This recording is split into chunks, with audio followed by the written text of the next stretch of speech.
everyone! Welcome to Book Crux FAQs, the place where we break down powerful ideas from books in simple, helpful ways. Today, we're diving into a super important topic that affects almost all of us: anger and how to deal with it. Ever wondered why you feel more irritated when you're tired? Or why some people stay stuck in their anger for years? Curious about when to walk away from a conflict and when to speak up? Well, you're not alone. In this video, we'll answer questions like: how does lack of sleep affect our mood and make us angry? What's the smart way to deal with annoying people or situations? Should we react immediately when we're mad, or wait? What's the difference between avoiding and escaping a problem? How can timeouts actually save our relationships? Why do some people never move on from their anger? And most importantly, how can we find better ways to solve problems without yelling or exploding? Stay with us, because by the end, you'll not only understand your anger better. Why do I get angry? You get angry because anger is a natural emotional response to situations where you feel threatened, wronged, frustrated, or treated unfairly. It involves internal processes like negative self-talk, bodily arousal, and mental images that feed the emotion. Anger often results from a combination of learned habits, seeing how others handle conflict, distorted thinking, exaggerating or misinterpreting events, and our basic human nature. Evolutionarily, anger helped protect territory, ensure fairness, and defend against threats. Instincts that still exist today. Why do others in my life treat me so badly? Sometimes it feels like others treat us badly, but this perception can be intensified by how we think when we're angry. Angry self-talk often exaggerates the wrongs done to us and frames other people's actions in a highly judgmental way. While real mistreatment does happen, sometimes we misinterpret neutral or even slightly negative actions as major offenses. Additionally, our past experiences and emotional habits can make us more sensitive to perceived injustices. Recognizing the role of our thinking in these moments is important to separate real unfairness from exaggerated perceptions. How can I make my life better? You can make your life better by learning to manage your anger more effectively. This starts with recognizing when your current anger patterns aren't working, when they're leading to relationship problems, poor health, legal issues, or unhappiness. It requires learning healthier ways of reacting to life's challenges, such as slowing down before reacting, questioning your own angry thoughts, practicing flexibility, and letting go of grudges.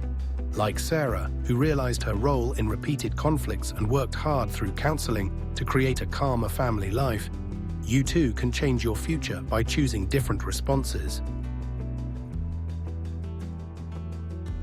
Is my anger normal? Your anger is considered normal if it occurs occasionally, at mild to moderate intensity, and resolves fairly quickly without causing major problems in your life. Research shows about 25% of people feel anger once or more each week, while another 25% rarely feel it. Anger becomes problematic if it is frequent, intense, or long-lasting, leading to damaged relationships, health problems, depression, and poor life outcomes.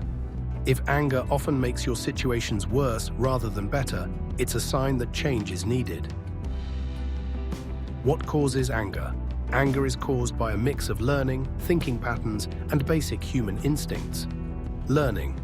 From a young age, you may have learned when and how to get angry by watching others. Modeling, such as parents, peers, or media influences. Thinking. Anger often comes from misinterpreting others' behavior, exaggerating problems, and holding rigid beliefs about how people should act. Angry thinking often includes feeling mistreated, blaming others, and imagining revenge. Human nature. Anger is built into human nature for survival reasons. Like animals who defend their territory or fight over resources, humans also experience anger when they feel threatened, disrespected, or deprived. What are the short-term and long-term effects of anger? Short-term effects of anger can feel positive. When you're angry, your body releases chemicals like epinephrine and cortisol that energize you. Your heart rate rises, your breathing speeds up, your mind becomes sharper, and you might feel powerful and in control. Sometimes anger even results in others giving in to your demands. However, long-term effects of anger are mostly harmful. Over time, repeated anger leads to broken relationships and family conflict, poor reputation and isolation, career setbacks and missed opportunities, increased risk-taking and bad decisions, physical injuries and risky behaviors, substance abuse problems, legal trouble and incarceration, decreased focus and productivity, dangerous driving and road rage, chronic health problems like high blood pressure, heart disease, and stroke. The long-term damage builds slowly, much like the effects of exposure to toxic chemicals, and might not be obvious until it's too late. How can people successfully change their anger patterns? Successful anger change starts with self-awareness, realizing that current anger responses aren't helping and often make life worse. Then comes commitment to change, believing that a better, calmer, more productive way of reacting is possible. Like Sarah's story shows, change requires recognizing your role in conflicts instead of only blaming others, seeking help such as anger management counseling, practicing new skills like pausing before reacting, using flexible thinking, and lowering expectations of perfection from others, managing emotional triggers and learning better communication. While setbacks still happen, consistent effort can lead to more peace, healthier relationships, better emotional health, and a happier life overall. Why is it important to work on reducing anger now instead of putting it off?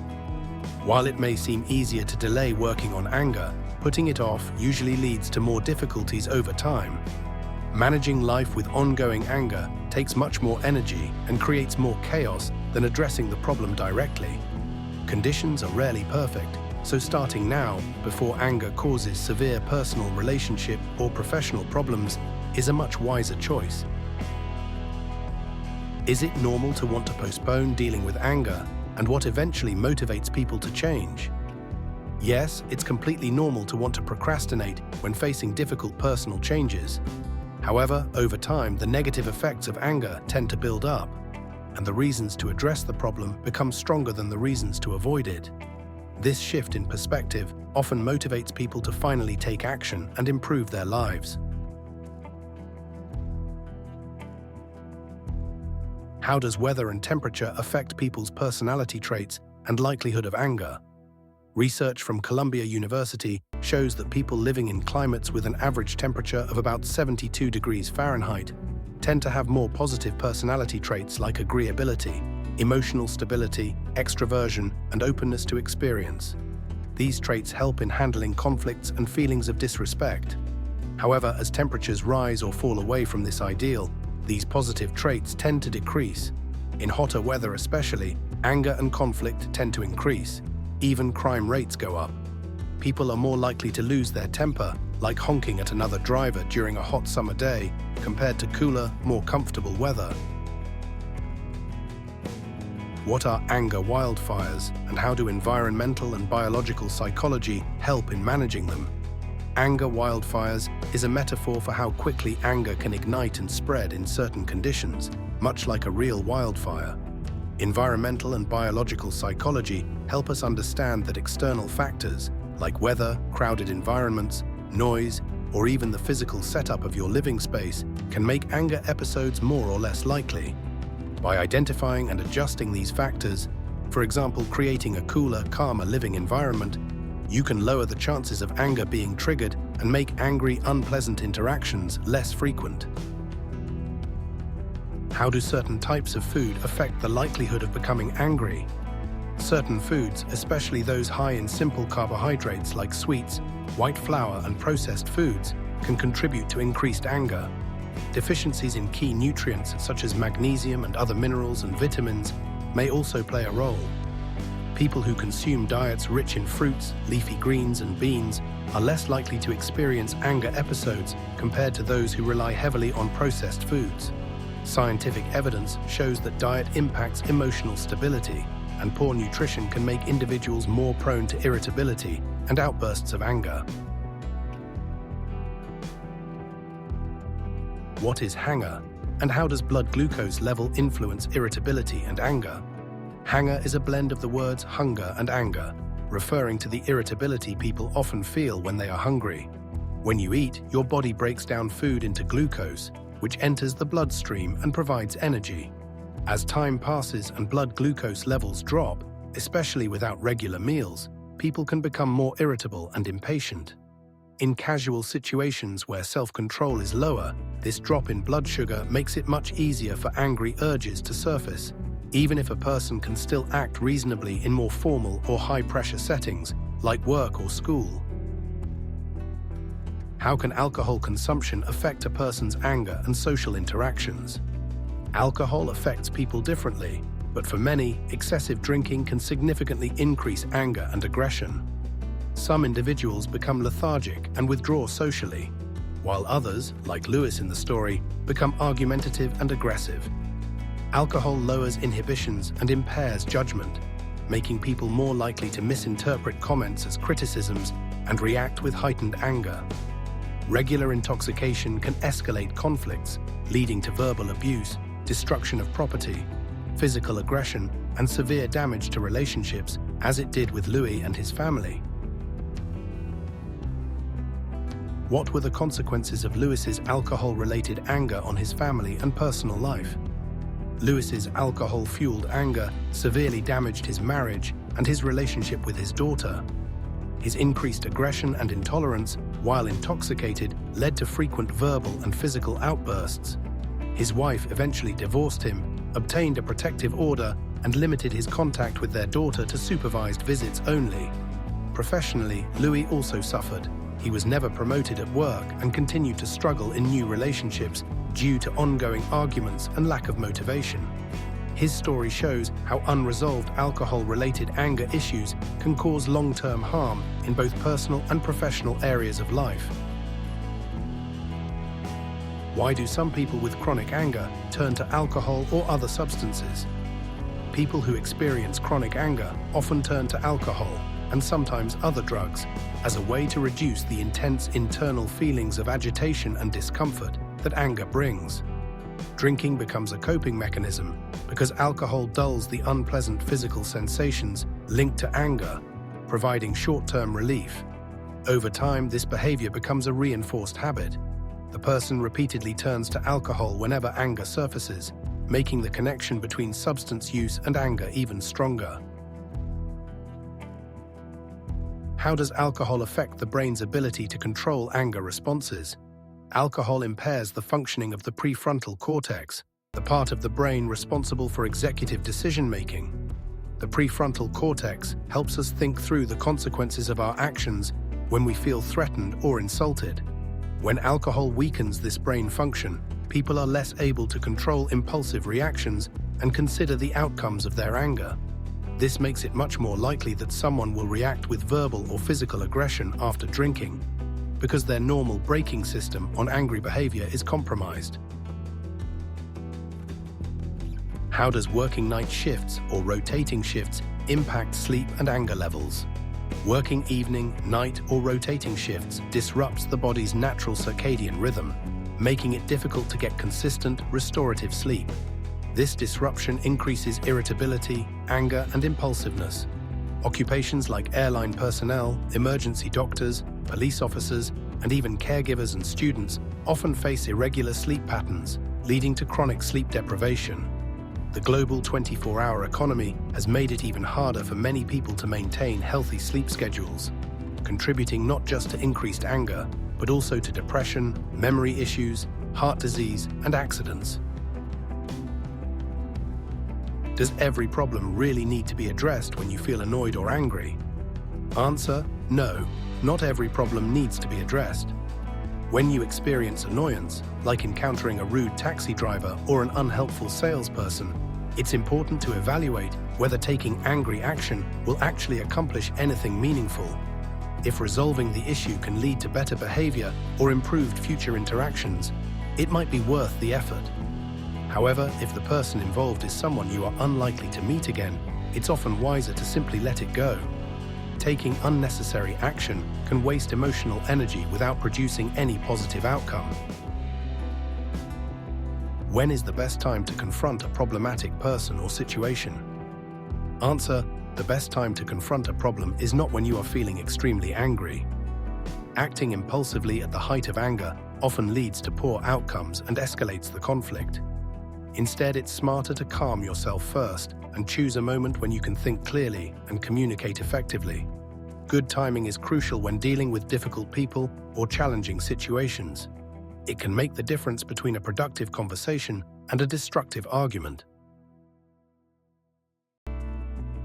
How should you confront someone or address a difficult situation without escalating conflict? Answer: when confronting someone or addressing a situation, it's important to approach it with the goal of improvement, not escalation. If it seems unlikely that confrontation will resolve the issue, it's often best to let it go altogether. However, when you do choose to confront, you should use methods like relaxation and mindfulness to keep your emotions in check. Additionally, assertively expressing your anger, rather than aggressively, helps improve communication. Being calm, respectful, and clear increases the chances that the other person will listen and that the conflict will be resolved constructively. What are the 3 recommended steps for using timeouts effectively during anger-provoking situations? The 3 steps for using timeouts effectively are: notice your negative comments. Pay attention to when you start saying negative things in anger during a conversation. Use that as your cue to calmly remove yourself from the situation. Leave before negativity starts. As you become more aware of your internal signs of anger, practice exiting the situation before you say anything negative at all. This prevents escalation. Make graceful exits. Communicate that you're becoming angry, that you're leaving to cool down, and that you would like to resolve the issue later. It's important to follow through on that promise to return and address the problem. How can planning ahead help you manage anger in potentially difficult interactions? Planning ahead allows you to place time limits on potentially difficult conversations before they escalate. If you anticipate that a discussion may become heated, you can set boundaries by saying something like, "I only have 30 minutes." This isn't about being dishonest. It's about organizing your schedule so you naturally avoid prolonged exposure to conflict. Setting these boundaries keeps you in control and prevents unnecessary emotional strain. What strategies can you use to help yourself exit an escalating situation gracefully? To exit gracefully, you can set up time constraints in advance so there's a built-in endpoint to the interaction. Ask for help from someone else, such as having a colleague or assistant remind you about another obligation mid-conversation. Verbally acknowledge your anger, express your intent to step away, and commit to returning later to resolve the issue. This approach maintains respect while protecting your emotional state. Why do some people fail to grow wiser with age? Some people don't grow wiser with age because they become stuck in their anger. Instead of learning from life's difficulties, they dwell on them, complain constantly, and remain unhappy. This negative pattern of thinking and reacting can lead to social rejection. For more helpful tips and deeper insights, I highly recommend reading the book Anger Management for Everyone. It's packed with real-life advice to help you stay calm and in control. And if you found this video useful, don't forget to like, share, and subscribe to Book Crux for more easy explanations and life-changing lessons from powerful books. Thanks for watching.